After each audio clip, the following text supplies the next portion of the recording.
que muitas vezes o personal trainer não dá certo? E a resposta é que basicamente esse personal trainer não dá certo porque ele não quer dar certo. Ou seja, quando você avalia a postura desse profissional, quando você avalia as ações desse profissional, você já observa que ele está fazendo de tudo para dar errado. E eu já cheguei até a comentar aqui várias vezes em diferentes vídeos desse canal sobre essas questões, como por exemplo, quando o aluno falta, né, quando um aluno desmarca a aula, esse personal trainer ele fica feliz. Ou seja, ao invés de tentar arrumar alguma forma desse aluno fazer essa aula, como por exemplo tentar modificar o horário, como por exemplo arrumar outro dia para esse aluno realizar a aula, esse profissional ele fica feliz do aluno ter faltado. Muitas vezes ele vai receber por essa aula dada, né, entre aspas, e ele não faz questão de completar esse treino com o aluno. Então esse é um dos fatores que fazem com que o personal não dê certo. Outro ponto é uma falta de organização em vários quesitos, seja de horário, seja de parte financeira, por exemplo. Em relação ao horário, por exemplo, o profissional, né, esse personal, muitas vezes ele marca aulas em locais diferentes e com tempo curto. Então às vezes ele acaba uma aula 8 horas e quer chegar em outro local 8h10. Então, quando isso acontece, existe um risco muito grande dele atrasar. Ou mesmo se ele chegar na hora, é capaz dele chegar com muita pressa, né? Então ele já chega às vezes afobado, pode esquecer alguma coisa, né? Já começa a fazer uma pressão em cima do aluno.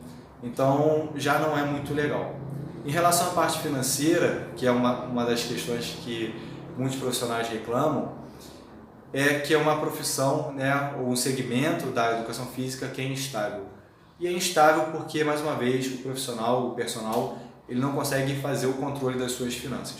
Então ele tem que entender que o personal trainer, assim como qualquer outra profissão, é um autônomo ou uma empresa, por exemplo, vai ter meses que o faturamento vai ser maior, outros meses talvez que seja um pouco menor, mas ele tem que saber lidar com essas alterações.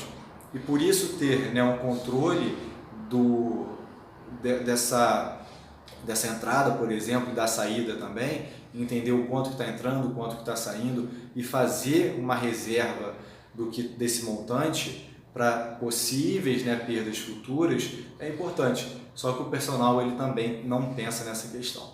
Então, quando você analisa, é uma base, né, ruim, são vários erros que são cometidos que fazem com que essa profissão ou esse segmento da educação física, ele, entre aspas, seja instável. Eu trabalho como personal trainer há mais de 10 anos, ou seja, há mais de 10 anos que eu vivo só de personal e eu sempre pensei nessas coisas, organização de horário, né, organização de parte financeira, né, ter cuidado com as coisas que eu compro para não fazer dívida, essas coisas. Então, se o personal ele tem, por exemplo, uma boa base, se ele consegue ter uma boa organização, você fica mais estável. Então, não é somente questão relacionada ao segmento, né? E sim também como que esse profissional ele tem a sua organização e o como que ele mantém, né, a questão do personal trainer, como que ele mantém a sua profissão.